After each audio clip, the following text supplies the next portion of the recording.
السلام عليكم ورحمة الله. مرحبا بكم عشاق نادي الاتحاد في كل مكان. نتمنى منكم الضغط على زر اللايك والاشتراك في القناة وتفعيل الجرس ليصلكم كل ما هو جديد يخص العميد. والآن نترككم مع الأخبار.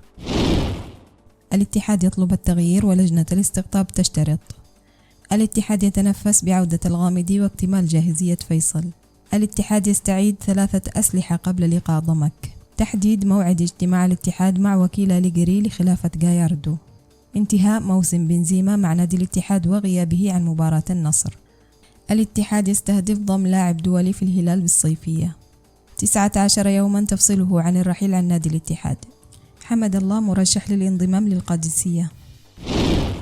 التحق أحمد الغامدي لاعب وسط فريق الاتحاد الأول لكرة القدم الثلاثاء بتحضيرات زملائه لمواجهة ضمك الخميس المقبل في منافسات الجولة 33 من دوري روشن.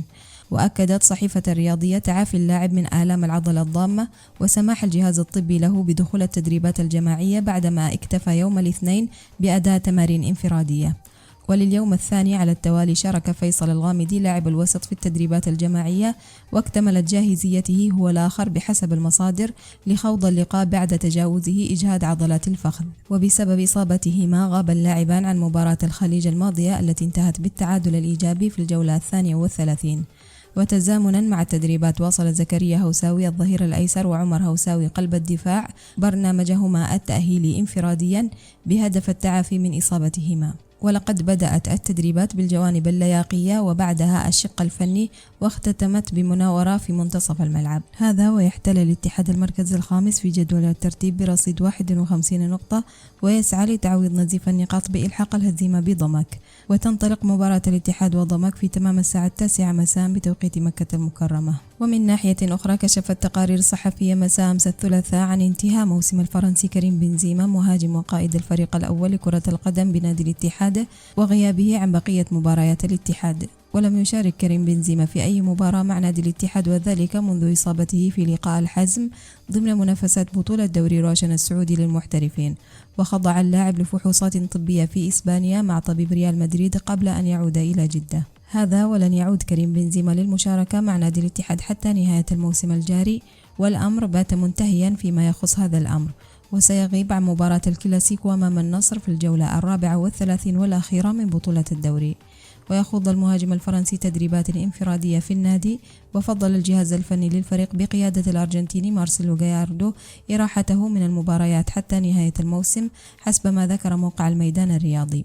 وأشار إلى أن موعد مشاركة كريم بنزيما في التدريبات الجماعية تعتمد على سرعة عودته بصورة طبيعية للمشاركة في التدريبات وتعافيه من الإصابة التي لحقت به خلال الفترة الأخيرة. وفي سياق آخر تستهدف إدارة نادي الاتحاد التعاقد مع لاعب دولي في صفوف الفريق الأول لكرة القدم بنادي الهلال السعودي خلال فترة الانتقالات الصيفية المقبلة. ويرغب مسؤولو نادي الاتحاد السعودي في الظفر بخدمات أحد اللاعبين الدوليين في صفوف نادي الهلال من أجل تدعيم صفوف الفريق الكروي الأول تحضيرا للموسم المقبل حسب ما ذكر موقع الميدان الرياضي مساء أمس الثلاثاء. وكانت تقارير صحفية أفادت خلال الفترة الأخيرة بأن إدارة نادي الهلال برئاسة فهد بن نافل بالاتفاق مع البرتغالي جيسيوس المدير الفني تنوي الاستغناء عن أكثر من لاعب دولي بالفريق بسبب تقليص قوائم الأندية في الموسم الجديد. وفي سياق منفصل أبلغ مسؤول برنامج الاستقطاب أندية دوري روشن السعودي ضرورة جلب عروض مجزية ماديا للاعبين الأجانب غير المرغوب في استمرارهم الموسم المقبل، وإلا ستتأثر ميزانية دعمها في فترة الانتقالات الصيفية المقبلة، وذلك بحسب صحيفة الرياضية السعودية. ومن خلال اجتماعات لجنة الاستقطاب مع إدارات الأندية رسم البرنامج طريقين للتخلص من اللاعبين الأجانب: الأول بيع عقودهم بمكسب أو قيمة مقاربة لما دفع عند شرائهم، والثاني توقيع مخالصات معهم. وفي الحالة الثانية ستتقلص الأموال التي سيدعم بها البرنامج تعاقدات هذه الأندية في الصيف لتعويض الخسائر المادية الناجمة عن المخالصات. أما إذا نجحت الأندية في بيع العقود دون خسائر فسيتكفل البرنامج بجلب لاعبين بدلا منهم وفق الميزانية المحددة لكل ناد. وأفادت المصادر ذاتها بعقد مسؤولي البرنامج اجتماعا مع إدارة نادي الاتحاد وذلك قبل 10 أيام.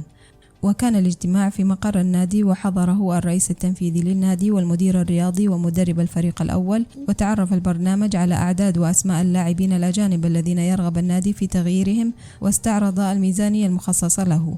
ولقد كشف الاتحاد عن رغبته في إبعاد عدد من الأجانب وجلب آخرين بدلا منهم، وتطرق النادي إلى المراكز التي يريد دعمها قبل بدء الموسم المقبل، ووعد البرنامج النادي بدراسة طلبه الخاص بالتعاقدات والاستغناءات قبل اتخاذ قرار نهائي حولها.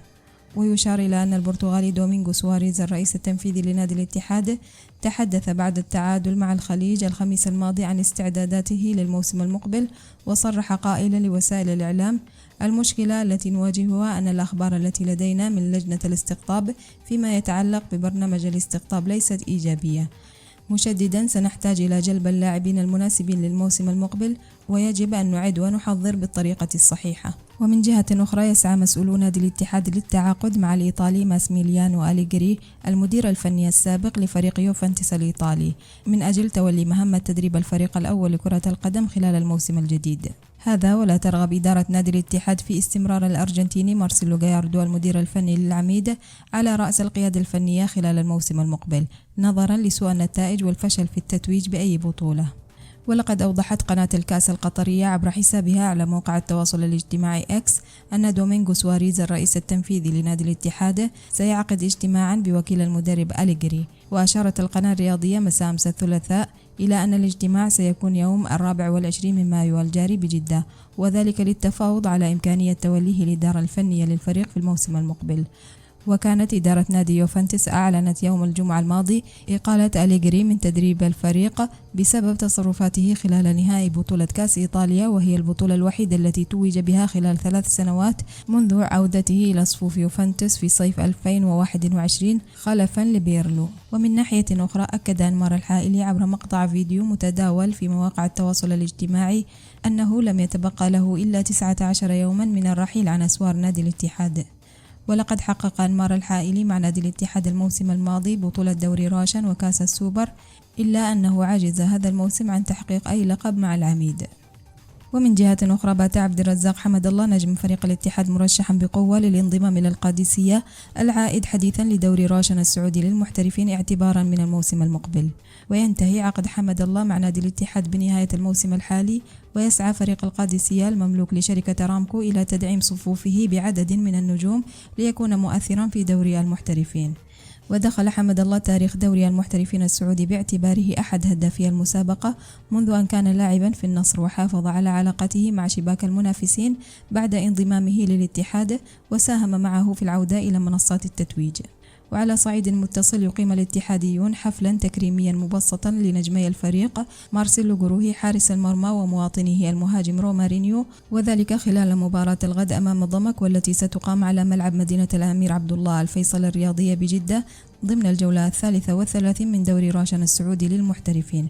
وكان نادي الاتحاد أعلن رسميا عبر موقعه انتهاء عقد اللاعبين ليكونا أول الراحلين عن الفريق في الانتقالات الصيفية المقبلة. وحدد الاتحاديون هذه المباراة لتكريم النجمين كونها الأخيرة للفريق هذا الموسم في جدة، نظير ما قدمه غروهي ورومارينيو للاتحاد طوال مسيرتهما مع العميد، وبعد أن قرر الجهازان الفني والإداري عدم تجديد عقديهما. وكان رومارينيو الذي ينتهي عقده بنهاية الموسم الحالي قد التحق بالعميد خلال فترة الانتقالات الصيفية لموسم 2018 قادما من نادي الجزيرة الإماراتي، وقدم مع العميد مستويات رائعة، وكان علامة فارقة في الفريق حيث امتاز بالمهارة الفنية العالية والهدوء داخل الملعب وخارجه. بينما التحق مارسيلو غروهي بالعميد قادما من جريمو البرازيلي الذي حقق معه 8 بطولات، وعند توقيعه للاتحاد كان حينها يعاني من إصابة خطيرة، ورغم ذلك جازف رئيس النادي حينها المهندس لؤي ناظر بالتعاقد معه لمعرفته بقدرات الحارس، والذي لم يخذله وحقق نجاحا لافتا. ويمتلك مارسيلو غروهي الرقم القياسي في الحفاظ على نظافة شباكه في تاريخ الدوري السعودي للمحترفين ب47 مباراة، كما أنه الحارس الأكثر نظافة لشباكه خلال موسم واحد بواقع 19 لقاء، وذلك في الموسم الماضي، والذي لعب خلاله دورا مؤثرا في تحقيق العميد للدوري وكأس السوبر. فيما سيقيم نادي الاتحاد والنصر خلال مباراتهما في الجولة الأخيرة، والتي ستقام على ملعب الأول بارك بالرياض، حفلا تكريميا مبسطا للاعب العميد عمر هوساوي، وذلك بمناسبة اعتزاله كرة القدم نهاية الموسم الحالي.